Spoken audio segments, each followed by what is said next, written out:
Bismillahirrahmanirrahim. Assalamualaikum warahmatullahi taala wabarakatuh. Salam sejahtera adik-adik sekalian, guru sekalian. Nama saya Afarizal bin Sidik. Saya adalah pegawai Famsi daripada Bahagian Perkhidmatan Famsi Jabatan Kesihatan Negeri Kelantan. Alhamdulillah. Nombor maktab saya adalah 96004 dan saya menduduki SPM di Mata Rendah Sains Semara Pekalan Cipa pada tahun 1997 dan saya merupakan batch 21 MRSM Pekalan Cipa. Okey.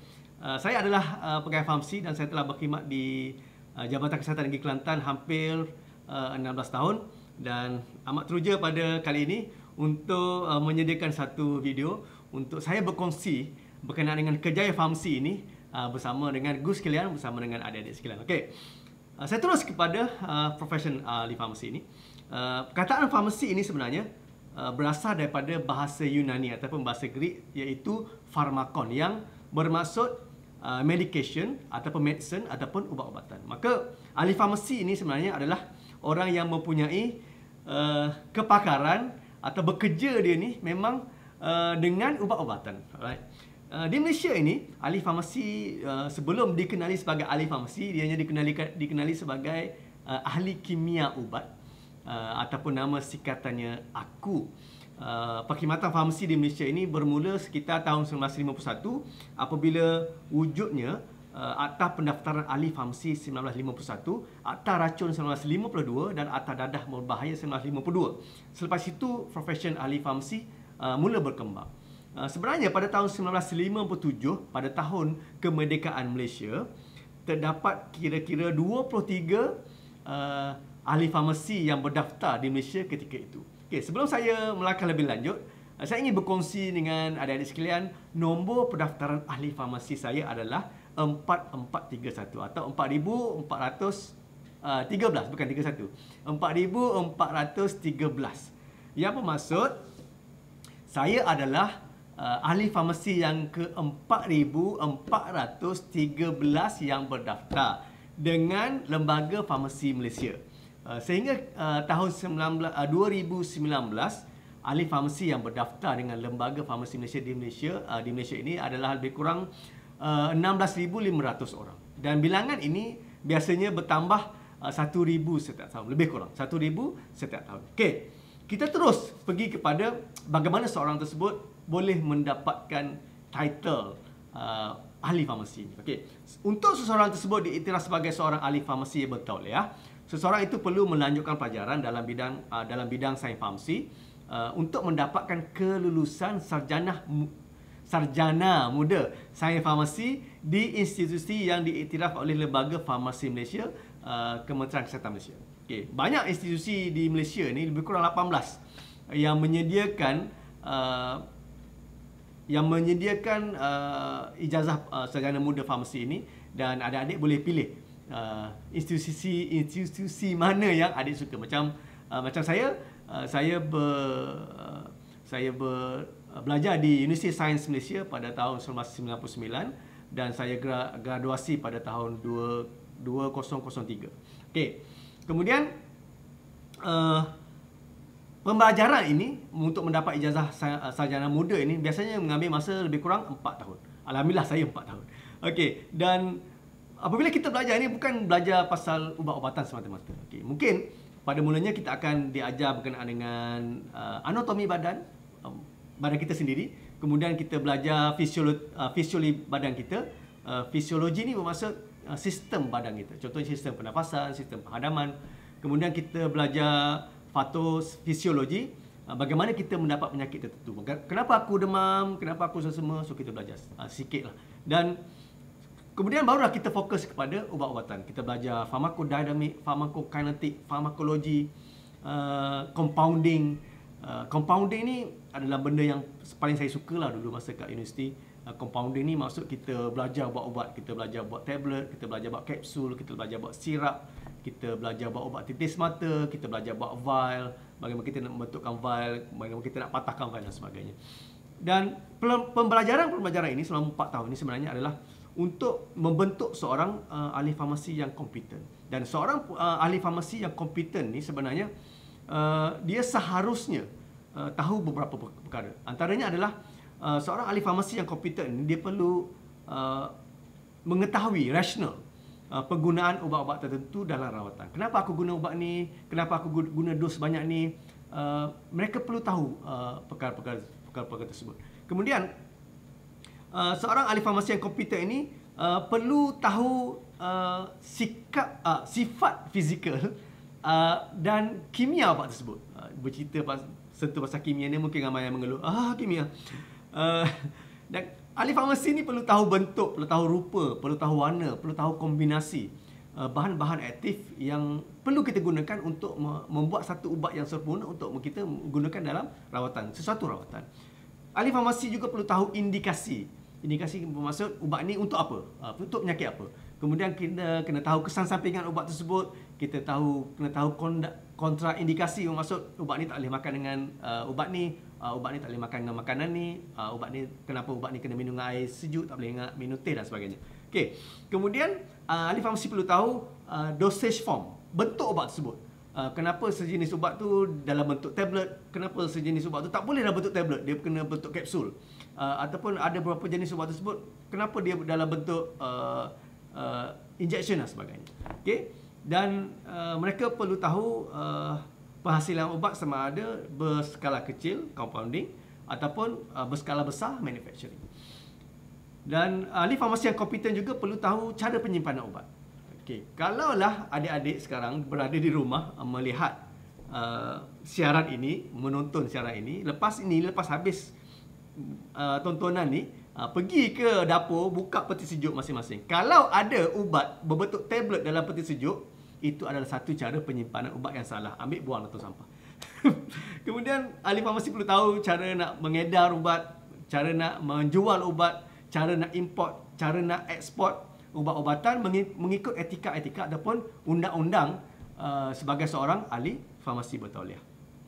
Selepas 4 tahun ni dan menggenggam segulung ijazah, cabaran ahli farmasi itu baru bermula.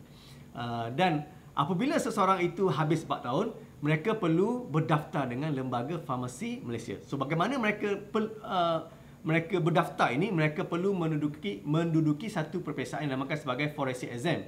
Macam peguam lah, peguam dia ada bar exam kan. Jadi farmasi dia ada forensic exam, perlu lulus, kemudian mereka akan melalui satu latihan dan mereka akan dikenali sebagai Provisional Registered Pharmacy, pegawai farmasi pelatih. Dan mereka perlu buat latihan ini di fasiliti yang diiktiraf oleh Lembaga Farmasi Malaysia.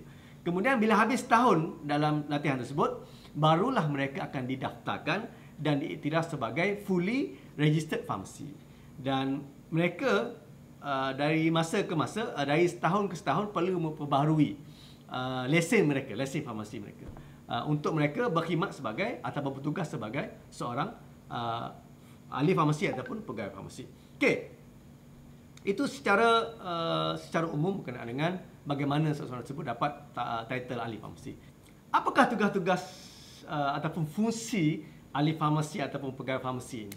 Mungkin adik-adik mungkin tahu ahli farmasi ini hanya orang yang berada di kaunter farmasi ataupun di kedai farmasi saja. Sebenarnya besar lagi skop tugas ahli farmasi ini. Ahli farmasi ini, tugas farmasi ini amat luas dan tidak tertumpu kepada pendispensan ataupun pembekalan ubat semata-mata. Walaupun sebenarnya pendispensan ataupun memberi ubat kepada pesakit adalah core business kami ataupun tugas utama kami. Tapi sebenarnya ianya lagi besar daripada itu. Okey, saya akan membincangkan secara lanjut, secara ringkas tugas-tugas farmasi sama ada di hospital, di klinik ataupun di community. Okay, yang pertama, kita pergi dulu kepada pegawai farmasi yang bertugas di farmasi hospital ataupun farmasi klinik kesihatan. Okay. Yang pertama, tugas ahli farmasi di hospital, mereka mungkin bertugas sebagai, mereka ada yang bertugas sebagai farmasi klinikal. Okay, farmasi klinikal ataupun clinical pharmacist ni, mereka bersama-sama dengan pasukan perubatan, membuat walk round ataupun memeriksa pesakit daripada katil ke katil di ward. Mereka akan berbincang berkenaan dengan rawatan yang paling bagus untuk pesakit tersebut. Okey, ianya amat seronok. Kemudian farmasi pesakit luar. Jadi biasanya kalau adik pergi ke klinik, dapat pergi jumpa doktor bagi satu preskripsi ataupun slip ubat, kita akan bawa ke kaunter farmasi. So mungkin yang menerima preskripsi tersebut adalah ahli farmasi ataupun pegawai farmasi. Mereka sebenarnya yang bertugas di farmasi pesakit luar ini adalah mereka berfungsi untuk pembekalan ubat, dan yang paling penting mereka juga memberikan perkhidmatan kaunseling kepada pesakit dari sudut pengurusan dan juga pengambilan ubat dengan betul dan selamat. Okey. Kemudian masuk dalam hospital, pegawai farmasi ada yang berkhidmat sebagai untuk membuat pemantauan terapeutik ubat ataupun terapeutik drug monitoring, iaitu pegawai farmasi ini bertanggungjawab untuk memastikan dos ubat yang diterima oleh pesakit dalam julat yang selamat. Dia ada ubat yang mempunyai julat terapeutik yang begitu kecil. Kalau kita bagi lebih, dia akan memudaratkan. Kalau kita bagi sikit, dia akan tidak memberi kesan. So mereka inilah yang akan membuat pemantauan, dan mereka akan menerima sampel ubat, sampel darah, dan mereka akan cek berapa kandungan ubat tersebut dalam darah pesakit tersebut. Okay, kemudian ada pegawai farmasi yang ditugaskan di CDR ataupun cytotoxic drug reconstitution, iaitu mereka menyediakan ubat kemoterapi untuk pesakit kanser. Ada pegawai farmasi yang bertugas di TPN ataupun Total Parenteral Nutrition, di mana ada antara pesakit-pesakit kita yang tak boleh menelan ubat ataupun mereka dalam keadaan koma. Jadi kita nak membekalkan ubat, nak bekalkan nutrisi, karbohidrat, vitamin dan sebagainya, tidak boleh melalui oral, mulut. Jadi kita akan beri dalam bentuk kita sediakan dalam beg tersebut. Doktor akan bagi dalam melalui salur darah dia, kemudian ataupun melalui tube. Kita ada pegawai farmasi yang bertugas sebagai radio pharmacist ataupun nuclear pharmacist, mana kita menghasilkan ubat menggunakan radiasi untuk rawatan dan juga untuk diagnostik. Kemudian kita ada pegawai farmasi yang bertugas di unit perolehan ubat. Mereka membeli ubat dengan peruntukan-peruntukan yang ada. Kemudian di musim pandemik ini, mereka juga yang paling penting dalam menyediakan PPE. Apa itu PPE? PPE adalah personal protective equipment yang kita bekalkan kepada frontliner agar mereka tidak terdedah kepada COVID-19. Kemudian kita ada pegawai farmasi yang bertugas dalam kajian R&D, dan juga pegawai farmasi yang bertugas untuk menjawab pertanyaan telefon, sama ada daripada anggota kesihatan, doktor yang call, staff nurse yang call, ataupun mungkin daripada orang awam tu sendiri. Okey, itu di hospital. Okey, kemudian kita pergi ke community. Kita ada farmasi community ataupun retail farmasi, kedai-kedai farmasi lah. Jadi pegawai farmasi community ini bukan hanya tertumpu kepada pembekalan ubat ataupun pendispensan ubat semata-mata. Mereka juga bertanggungjawab dalam perolehan. Mereka yang membeli ubat, kemudian mereka menyimpan, mengurus, menjual, dan juga mereka juga memberi kaunseling kepada pesakit-pesakit yang membeli ubat-ubatan daripada mereka. Okey, seterusnya kita ada ahli farmasi yang bertugas di pengilangan ataupun di sektor pharmaceutical. Jadi mereka yang bekerja di kilang-kilang ni, ahli farmasi yang bekerja di kilang ni, mereka biasanya bertanggungjawab dalam urusan kawalan quality control, pengilangan, manufacturing, pendaftaran ubat, pemasaran, penjualan ubat, pengedaran ubat. Mereka lah yang edar ubat ke hospital, ke klinik, ke farmasi, kedai-kedai farmasi. Jadi mereka juga terlibat dalam R&D, bagaimana nak membuat ubat baru ataupun menyediakan ubat yang lebih selamat untuk digunakan oleh pesakit-pesakit kita. Kemudian ada ahli farmasi yang selain di luar Kementerian Kesihatan Malaysia, mereka bertugas di Kementerian Pengajian Tinggi sebagai tenaga pengajar ataupun pensyarah. Kemudian kita juga ada ahli farmasi yang bertugas di Kementerian Pertahanan sebagai farmasi, sebagai askar farmasi, tapi bertugas di hospital-hospital askar, hospital-hospital tentera maksud saya. Okey, kemudian kita juga ada ahli farmasi yang bertugas dalam pengurusan, contohnya di bahagian amalan dan perkembangan farmasi, di bahagian dasar dan strategik farmasi dan sebagainya. Dan salah satu cabang yang unik juga, kita ada ahli farmasi yang bertugas sebagai penguatkuasa ataupun drug Drug Enforcement Officer, pegawai penguatkuasa dadah ataupun pegawai penguatkuasa ubat-ubatan. Penguatkuasa farmasi ni dia bertanggungjawab dalam memastikan bahawa import, ekspor, penghilangan, pengedaran, pemasaran ubat-ubat adalah mengikut akta-akta yang telah ditetapkan.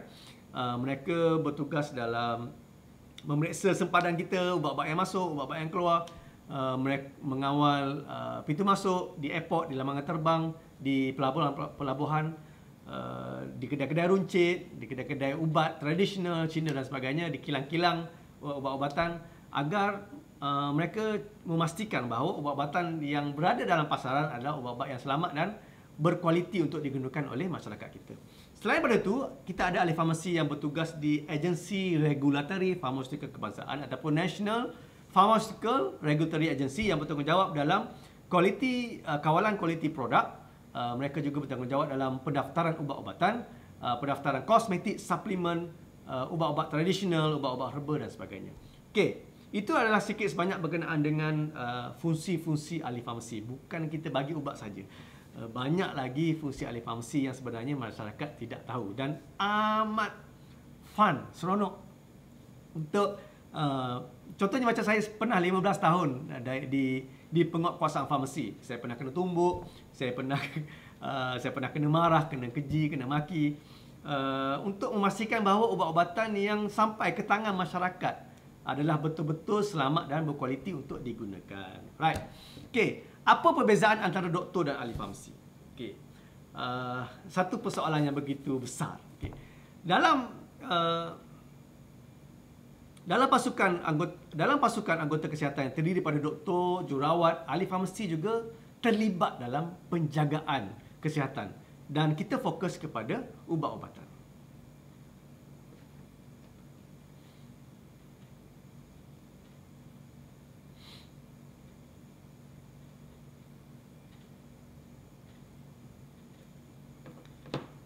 Ahli farmasi bekerja bersama-sama dengan anggota kesihatan lain sebagai satu pasukan untuk memberikan perkhidmatan penjagaan kesihatan yang terbaik kepada pesakit. Matlamat kita satu, untuk memberi perkhidmatan terbaik kepada pesakit untuk memastikan pesakit penyakit mereka itu terkawal ataupun penyakit mereka sembuh, mereka sihat dan mereka dapat rawatan yang paling baik.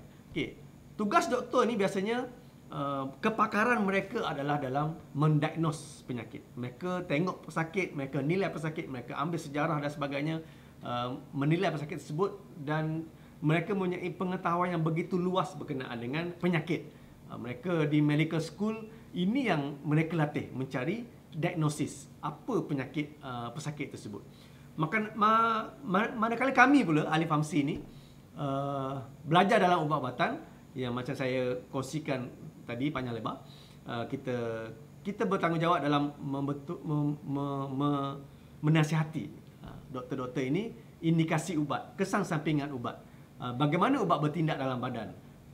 Kami fokus kepada sifat ataupun properti ubat tersebut.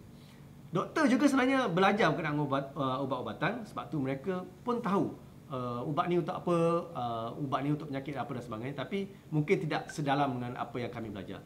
Di sinilah kami bertugas untuk melengkapi sebagai satu pasukan hand in hands untuk memberikan perkhidmatan dan rawatan terbaik kepada pesakit. Alright.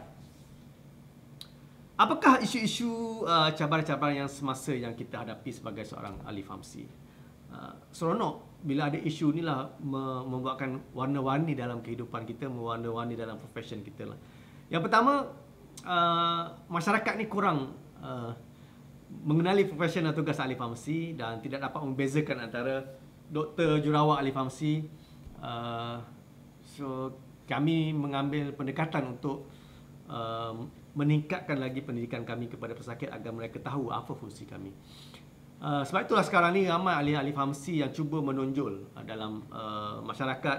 Mereka menjalankan kempen, pameran, ceramah, mereka masuk TV, masuk radio, menulis artikel, mereka menjadi selebriti di Facebook, Instagram, Twitter, dan also untuk menjual profession kami.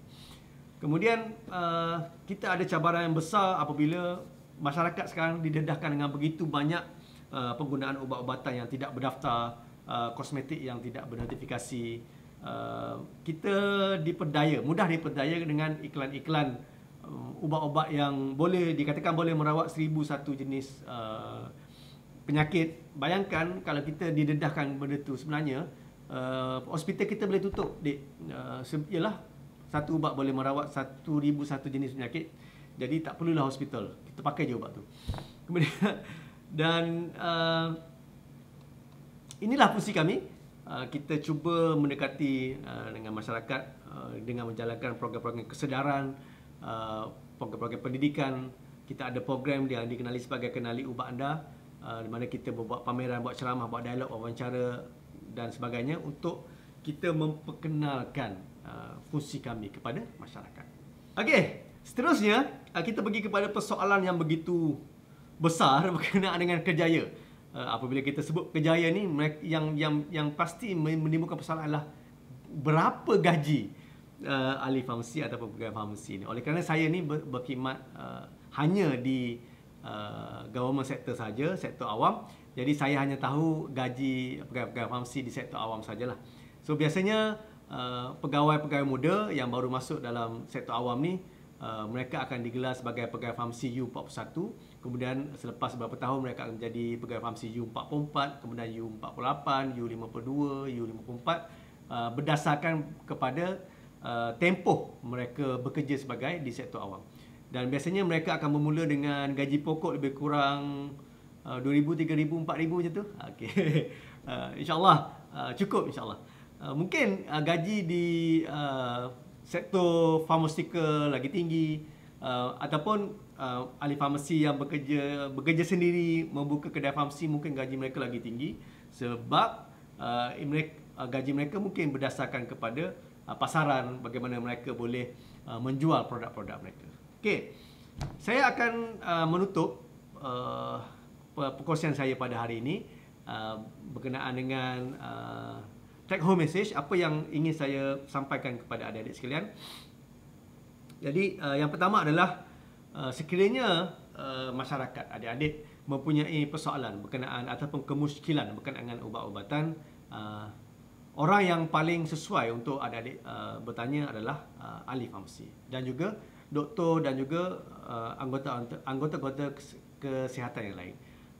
Rujuklah kepada yang pakar. Kita takut kita akan ditipu ataupun diselubungi dengan maklumat-maklumat yang salah ataupun fitnah-fitnah yang akhirnya boleh memberi kepada kemudaratan kesihatan ataupun nyawa kita sendiri. Contohnya, dalam masa adik-adik sekarang berada di rumah masing-masing, ambil peluang untuk memeriksa ubat-ubatan di rumah kita. Apa ubat yang ayah kita makan? Apa ubat yang ibu kita makan? Ahli keluarga kita makan? Adakah ianya betul-betul berdaftar dengan Kementerian Kesihatan Malaysia? Bagaimana nak tahu berdaftar ataupun tidak?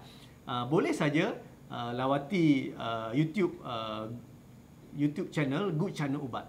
YouTube Good Channel Ubat. Di situ saya terangkan bagaimana cara kita nak kenal dengan ubat yang berdaftar. Kita buat pemeriksaan di kediaman kita.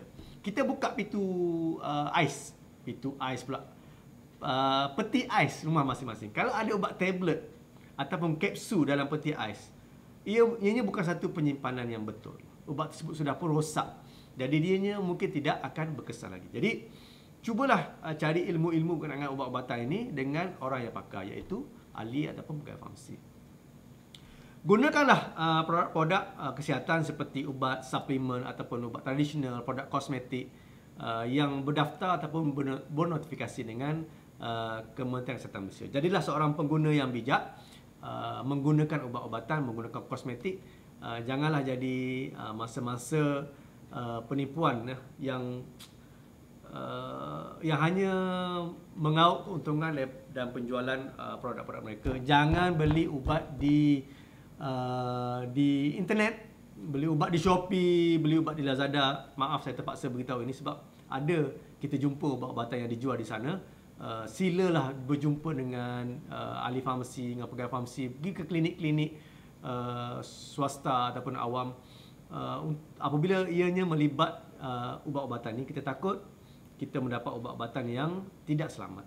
Okey, sekiranya adik-adik punya kemusykilan, farmasi ni sebenarnya ada satu pusat panggilan, dinamakan sebagai Pusat Panggilan Farmasi Kebangsaan. Di talian 1800 88 6722. Ianya bermula pukul 8 pagi sehingga 5 petang setiap hari Isnin hingga hari Jumaat. Mereka ni berpusat di Hospital Kuala Lumpur. Mereka akan menjawab sebarang persoalan berkenaan dengan ubat-ubatan, berkenaan dengan farmasi yang diajukan oleh orang awam, dan ianya adalah toll free. Kita percuma saja. Jadi boleh telefon Pusat Panggilan Farmasi Kebangsaan di talian 1800 88 6722. Jadi saya rasa sampai di situ saja. Terima kasih kerana mendengar. Semoga sedikit sebanyak saya dapat memberi penerangan, berkongsi dengan adik-adik sekalian, guru sekalian berkenaan dengan fungsi dan peranan seorang ahli ataupun pegawai farmasi kepada masyarakat. Sekiranya adik-adik berminat untuk menjadi ahli farmasi, bermula daripada tingkatan 4, bermula daripada tingkatan 5, belajar bersungguh-sungguh. Nak jadi ahli farmasi sebenarnya sama saja bagaimana kita nak jadi seorang doktor, sama saja nak jadi seorang doktor gigi. Kena FOFLAB, kena cemerlang di SPM, kena cemerlang di matrikulasi, dan insyaAllah dengan usaha-usaha yang kita buat untuk mengejar kecemerlangan tersebut, insyaAllah kalau kita mengambil jurusan farmasi, insyaAllah ianya akan menjadi lebih mudah. Okay, saya sudah dengan lafaz yang mulia. Wabillahi taufiq wal hidayah. Wassalamualaikum warahmatullahi wabarakatuh. Peace.